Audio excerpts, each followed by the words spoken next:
some of them might be looking at some philanthropy, so seek government support in these ventures. Do you enjoy your job, Floyd? You know, Selwyn, I often tell my staff that, every day coming to work is a joy for me. There's never a day that I get up and I feel, sometimes you would have that feel that, boy, shucks, I gotta go to work today. No. For me, this particular job, since essentially the beginning of July, has always been a joy to wake up knowing that I'm going to work, that I'm going to make a difference, that I'm going to work with colleagues who are so motivated as I am in making a difference for Guyana. So enjoying my work, I will say, might be an understatement. One cannot today escape cyberspace and all its various outlets of information, sometimes too much. One cannot escape, especially if you're a Guyanese, the chatter in cyberspace, either pro or against the government. How do you and your colleagues survive the storms that come at you from time to time? The criticisms, the high expectations, the demands. What goes through your mind when you read some of these things? Well, I always say that those comments, whether they're critical or supportive, help us to shape what we're doing. Even those comments you say that are critical, we tend to look at those and see whether there are merits in them. Yes. And for us to address those, it is important that we get feedback. So cyberspace, the blogosphere provides valuable feedback, not only for us here in IT, but I'm certain for the government of Guyana. So when persons make comments that can be construed as critical, supportive, you don't want to listen to supportive comments all of the time. You really want to hear the critical comments, which serve to guide you. So you can know whether you are missing something. It's not that you'll take every critical comment on board and treat it as it's absolute truth. But those comments serve to guide you, to say that you might be missing something here. Please pay attention to matters that are of interest to Guyanese. So I think the comments on social media, for me, I welcome them. I use them as a guide in what I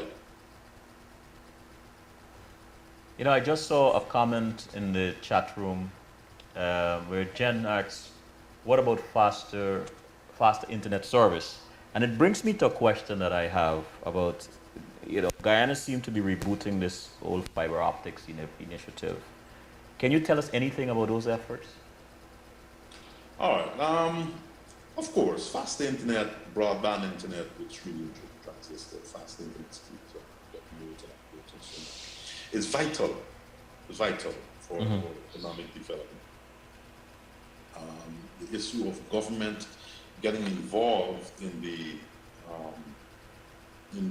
development, building of a fiber optic network to bring internet to Guyana was well ventilated over the last few years. And the administration attempted to lay a fiber optic cable from Brazil, crossing Atlantic, to Georgetown, ostensibly to provide faster and cheaper internet. That project encountered many difficulties and was scrapped by the previous administration. Actually, it was scrapped even, I think, about a year ago it was scrapped. So when we got into office and attempted to understand what infrastructure was available, we have taken to look at that project to see if it can actually yield any benefits. But at this point, I would like to say that there is a ongoing audit of the project. I would not want to comment neither way to say whether residual components of that project can be beneficial, or whether we ourselves would have to do it as a failure and agree that it should be scrapped in its entirety. So there is a technical team that is reviewing that entire project. They will report to us on the findings when they're completed. Earlier on, you mentioned your ancestral village, and you mentioned, talking with some of the people you grew up with. When we spoke about education, the importance of having good access to information and education. So I ask you, with this in mind, is there a plan to engage and perhaps encourage, through incentives if necessary, more youth to be stakeholders in ICT? Yes. I explained earlier, the President's vision really encompasses particularly the poor, but in this case, we're talking about a wide cross-section of youth in Guyana. And you can recall that one of the first things that he said, but even when the campaign trailed, is that he will ensure that our teaching system is transformed through the use of the access to information technology. So one of the projects that we have in our portfolio is to deliver to all teachers within government educational system a laptop with internet access. It's not just a laptop, it's a laptop with internet access, ensuring also that all educational institutions, University of Guyana campuses, the Teachers Training College campuses, the technical institutes, and the high schools, particularly the high schools going downwards, are all equipped with internet access. So we have already commenced the planning for this project, which would see education be enhanced through ICTs. So the youth of Guyana, whether they're here on the coast or whether they're the hinterland, having access to modern education using ICTs. As a graduate in cybersecurity from the United States National Defense University, how would you describe Guyana's preparedness against possible cyber attacks? Or plans to be? Thanks for bringing that one up, Selvin.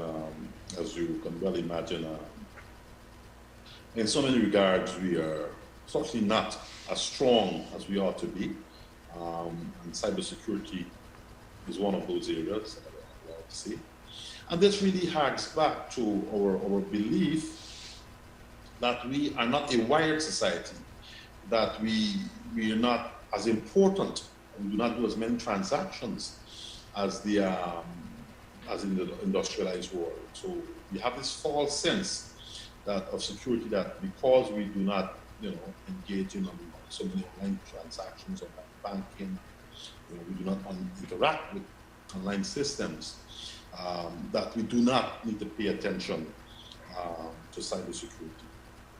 I said that's a really false sense, because as we have seen recently in the media, persons from around the region, from here in South America, there's a recent case of a Colombian citizen coming to Guyana and using some exploit, retrieving lots of money from ATMs around the city. So these are issues that, as regular Guyanese citizens, as we continue to improve our access to the internet, we all have to pay attention to. If you believe you're using, online or emails and so on, persons can use those to perpetuate crimes against other individuals. So I think education in terms of cybersecurity and cyber threats is one of the areas in which we're lacking. The government, through its computer security incident response team, has undertaken this challenge to educate the citizenry about the threats that they face whilst using the internet, and to heighten our sense of standing of cybersecurity. Let's take a very quick break. Okay. Blame it on the chickaboo.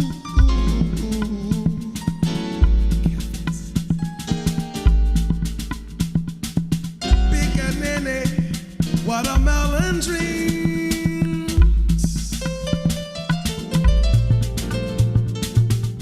Gator babe, get your cotton picking hands off of me. Blame it on the black boy. Blame it on the cool.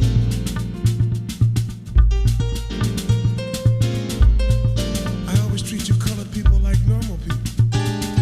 Spooky.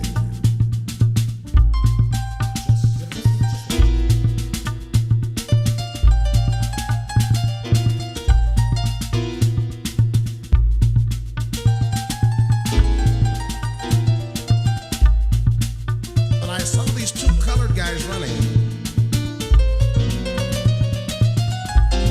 They were running really fast.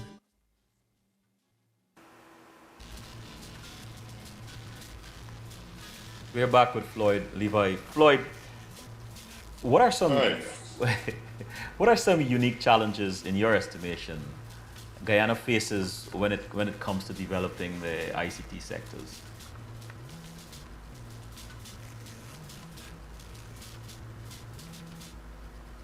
Can you hear me? Did you hear me, Floyd?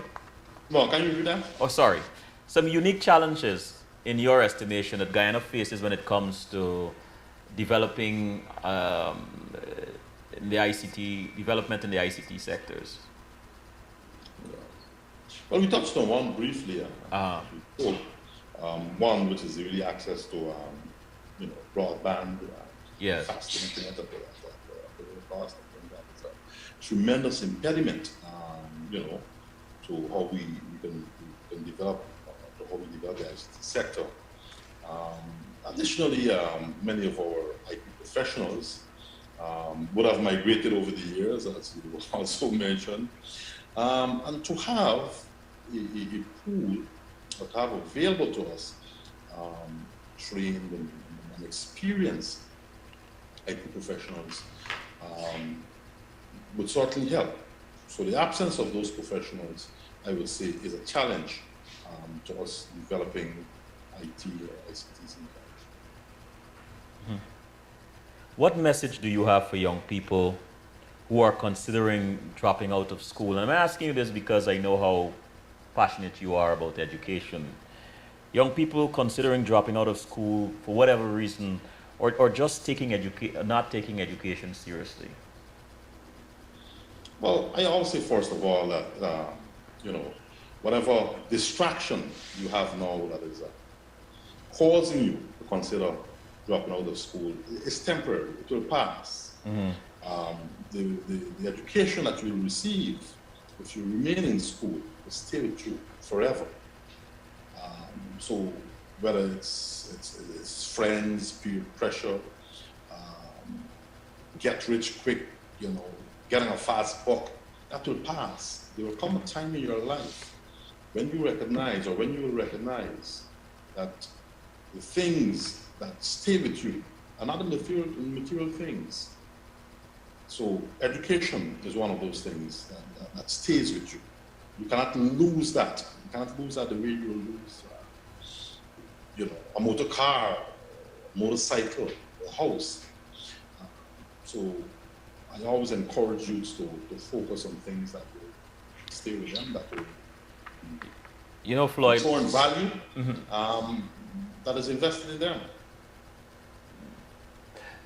one of the things I like to one of the analogies I like to use is that each of us is a gem with many facets, and oftentimes only one or two of those facets are exposed, and people form an opinion of who we are.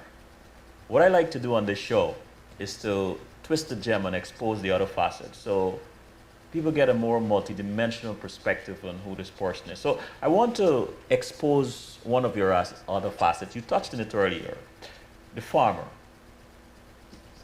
Floyd the farmer. And you know, I like that. you know, as much as it's rhythmic attraction, I'm still trying to wrap my head around this Floyd, and I'm not judging you. I'm just saying, Floyd the farmer. When we were growing up, there was a lot about feeding and feeding ourselves and the Caribbean. Why do you still farm apart from your love for it? What is the appeal? Well, one of the things that I always hang back to is economic, well, economically independent. You know, when you look at the options that are available to us in Guyana, have readily all the ingredients to be economically independent if we take to the land. So not only for the love of it, I do that because I really truly do love farming, but I also see it as a way for bettering oneself and family. We see that as supporting ourselves, of getting ahead in life. Mm-hmm. You know, honestly, the farming, the returns are very good. I must say that returns are very good, and it's one of the ways, if you have the means. I mean, in our case, we fortunately inherited land. We have land accessible to us, so we can do that. But even if you're not in our position, I mean, encouraging persons here, there are other systems of farming that will allow you to profit at it. So in my case, farming is a way of making money. When you hear the words "one people, one nation, one destiny," what does that say to you? What comes to mind? Well, over the years we've had many challenges in terms of uniting our various ethnic groups. And I think at independence, when we developed that motto, I think it really tried to unite us as one people, forging ahead with a common destiny. I think over the years we lost sight of that. In the recent past, we lost sight of that, and we almost became every man for himself. Yes. Every man for himself. There was no togetherness. There was no national focus. There was no talk of these things, much less action. When I think of those things now, I must let you know of a touching scene. It was May 26th of this year. President gave his independence speech. You know, I was standing there with some colleagues from the Guyana Defense Force. I must say the fervor that came out of particularly the older folks. Well, I consider myself one of the older folks standing there when all these national songs were being sung. I said, where was this for the last 2 decades? Nobody felt like this. Nobody sang like this. It was taking us back in time. Yes. Taking us back in time to recognize that Guyana, you know, I mean, we have gone through the darkness and forgotten all about our nationhood. One people, one nation, one destiny, you know. So all this came rushing back. Mm-hmm. And from that time in May, so a few short months ago, when you move around Guyana now, you tend to see a totally different attitude. Yeah. On the part of citizens. You know, you look at the cleanup campaign around Georgetown, yes. You talk to people in the countryside, you see those things coming back. So yes. For those of you who would have left Guyana, you know, in the 70s and 80s, when those things, when that sense of nationhood was very strong, you know, I'd like to inform you that this has now returned to Guyana. I'm glad to hear that. During the campaign, it was in the air. In out here in New York and in Brooklyn and so on, you could feel it. You just the chatter, the cyber chatter, the attitude of people towards each other. There was a sense of camaraderie. There's a sense of we are all in this together, and you know, everybody is hoping for change and rooting for change. You know, so when it comes to national pride and patriotism and national development,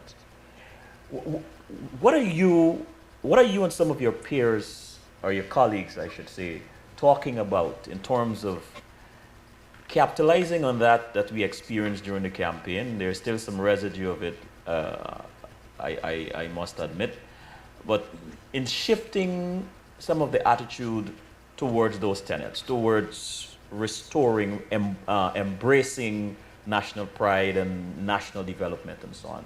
What are you guys talking about? Do these conversations come up? Oh yes, for sure. They do.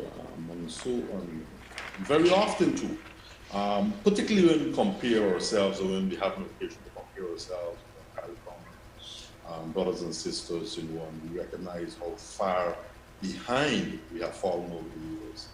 You know, so it's very painful to know that, you know, some of the smaller territories that benefited from Guyanese migrating there are now ahead of us. So in terms of national pride, I think we're all, you know, boarding ourselves to regain the position of eminence we have in the region. So it is this sense of, you know what, we have slipped. We slipped badly. Yeah. But we have to work hard and regain our rightful position of leadership in the region. Mentoring young minds, encouraging young minds. Many of us are into that. You're very passionate about that. How do you see Guyana in 15 years, 20 years? Should more from our generation and older adopt this kind of attitude towards our young people? Well, I think for us to really want to survive as a nation, but for us to really develop and maintain our standing, you know, overseas, we have to focus on the youth. We have to focus on the youth. I think the youth were misguided and misled to believe that, you know, material things were more important. The get-rich-quick syndrome, which permeated the society from top to bottom, you know, the desire to go out and get instant gratification was the order of the day, and I think that strayed many of our youth from righteous and progressive path. So mentoring these youth and showing them a different perspective, a different path to development, a different path to self-fulfillment is important. That we, the adults, the persons that they look up to in society, it's important that we demonstrate and we insist that, you know, that this be transmitted to the youth. So if it's done in a mentoring fashion or just done as an example or exemplar fashion, I believe that is a approach we have to take. What are people most often surprised to learn about you when they get to know you? I've got to give you this one. Most people are surprised to know that I'm a Borbician. I don't know why. That you're a Borbician? I believe I talk like a Borbician and I look like a Borbician. I don't know why. I have that in my blood. My father's a Borbician. When you look ahead, either to this year or 2016, what are you excited about? Well, I'm excited about the plans that my unit, the government unit, has for 2016 because, you know, we're right now in the planning stages. Much of what we're doing is now planning and conceptualizing in terms of projects. And in 2016, I always say with the necessary support, budgetary and administrative, we'll have an opportunity to really launch into what we intend to do. And that is where you'll see us delivering for the administration and for the guidance people. You know, I'll be remiss if I didn't mention this facet of yours, the academics. You're pursuing your PhD. What is it in, Floyd? Okay, I'm actually a student Institute of International Relations at the University of the West Indies at St. Augustine. St. In Augustine. Trinidad. Yes, St. Augustine in Trinidad. So How, I'm actually conducting my research at the moment. Research focuses on the influence of social exclusion on transnational women's rights. Influence of social exclusion. A lot of people tend to see social exclusion as economic, political, social deprivation. Some people even call it poverty plus. It's a very acute form of poverty, it's resource deprivation, as I said earlier, or political exclusion, the inability to provide for oneself and family, the lack of education, decent housing, electricity, water, internet. All of these contribute to feeling of a system of social exclusion. So I'm actually researching how that system, social exclusion, can actually contribute whether to youths, within gender-based groups, LGBT or whoever, actually contribute to those groups being involved in transnational women's rights. Let me go to the chat room for a bit. Paul asked, will the government be providing internet services at any time? Well, the straight answer to that one would be yes. We are focused on providing ICT services, not only internet, the devices also to access the internet, to poor persons who really can't afford it or who have to spend a large portion of their earnings to acquire internet access. So we're committed to providing internet access and other sources for those persons, the persons who live in remote areas, because it's not feasible, financially feasible for the telecommunications companies to go to remote villages and locations, because they will not recover the cost. It's not the tax rate. And also to the residents in the hinterland. There are many small villages scattered throughout the length and breadth of Guyana. Again, not feasible for telecommunications company to go there. Terrain is difficult. The return on investment is low. So we're committed as a government to delivering ICT services to those communities.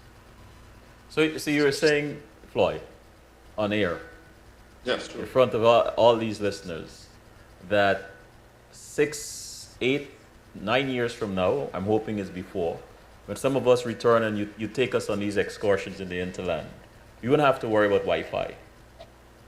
No, and I'm sure it's going to happen before. And Selvin, I always say, you don't have to go to the hinterland. You'll be there in New York, wherever you are in North America, in Toronto, and you'll be interacting with residents in the hinterland and other remote parts of Guyana. Wow.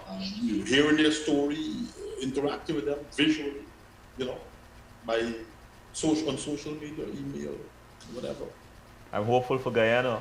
In the chat room again, Paul said, glad to see someone from the government on CWS speaking so candidly. Minister Kathy Hughes was very candid and passionate on CWS on Sunday. Glad we have an outlet. Thanks, Floyd. Katie said, I like your attitude. Keep up the good works. Terrence, will community centers have free Wi-Fi or affordable Wi-Fi? Good. Well, like I just said, it's focusing on those really and truly poor, remote, and hinterland communities. And it's not only just Wi-Fi for those citizens who really can't afford the devices, the equipment. We also have ICT hubs planned.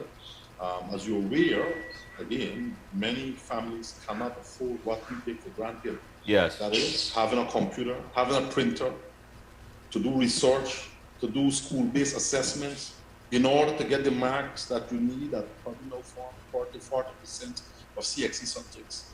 Students who take those subjects cannot access the equipment and the means to do those assignments. So that is one of the reasons why we're having such poor performances in certain subjects. So we believe that if we take ICTs to the communities, particularly to the community centers, the person in chat room mentioned, if we take it there, citizens, those who really don't have the means, do not have a chance to participate fully in the modern education. Mm-hmm. How would you rate your job performance so far, if that's not an unfair question? Well, I will say this, Selvin. Maybe when you get Minister Harman on the show, you'll ask him that question. I will ask him to Yes, come on the show. I will. Ask Minister Harman that I will question. definitely ask him very soon too. Yes. I'll defer to him. On that. If you had a chance to go back in time, what would you tell your 15-year-old self? Boy, no one can predict the future. No one can predict the future.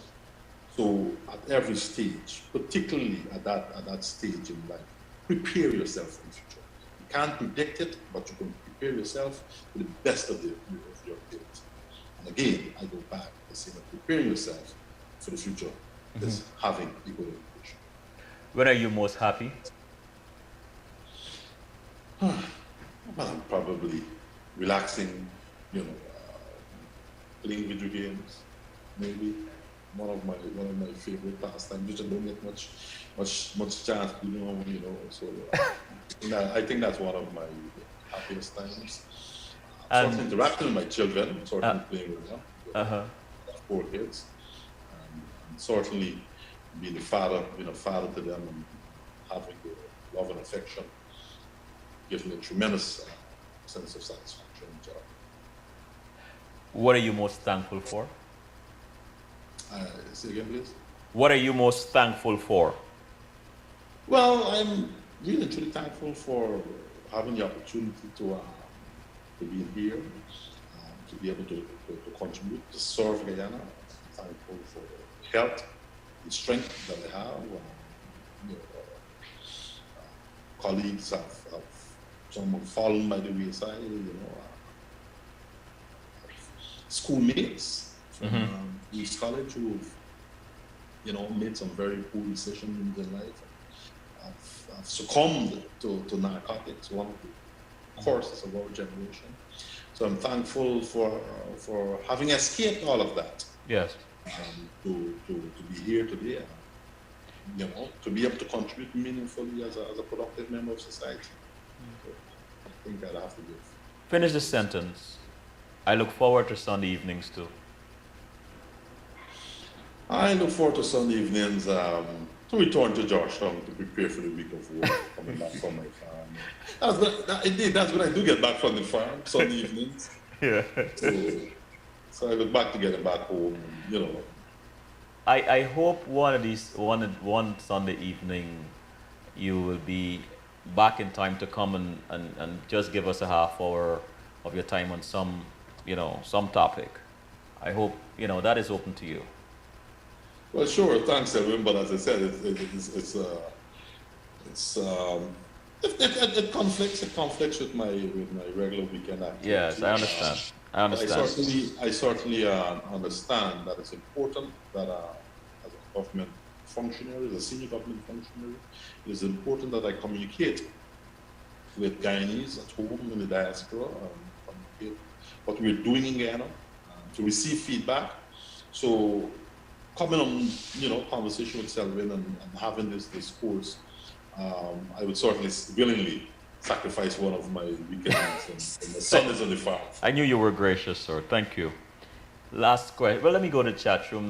Terrence asked, are you hopeful for the youth of Guyana? Yes, I am.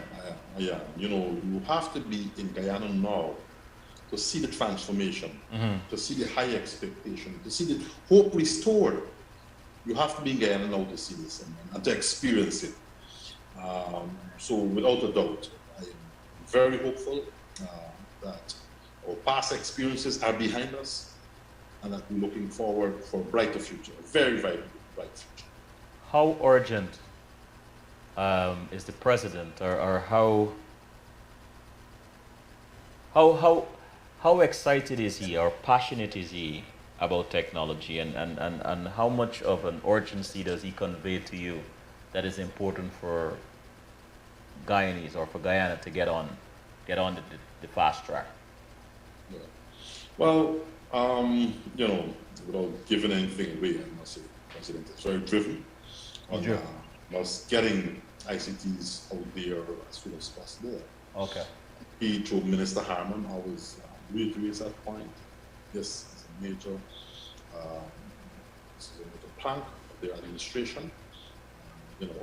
Very, very keen in getting ICTs delivered to the citizens of Guyana.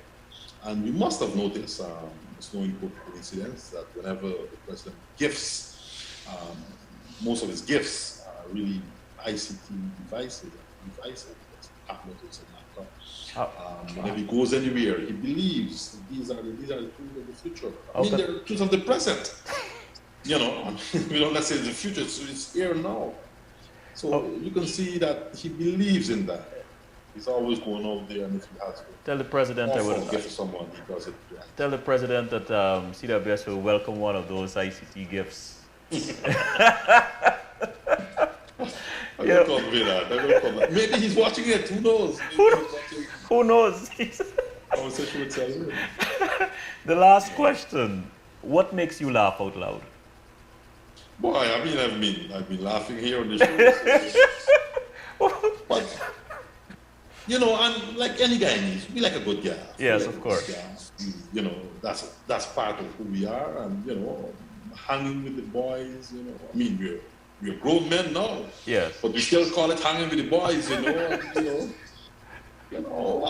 talking good Guyanese talk and gaffing and so on, that kind of thing. Back and forth. It's part of our tradition. It's part of our tradition. I enjoy that. I have a good laugh. Yes, that really gets me. It gets me. I want to thank you very much for taking the time off of your extremely busy schedule. And I know you're busy because it's difficult to reach you from time to time. But I mean, one of the things I must say is that you respond, right? You respond whenever I reach out, and that's admirable. I really like that. And if that's evidence of the change that's happening in our ethos, then we are in good stead for a future Guyana. And I want to thank you. I want to commend you for the job that you're doing. And again, thank you for coming on to CWS and sharing your efforts with us and your plans.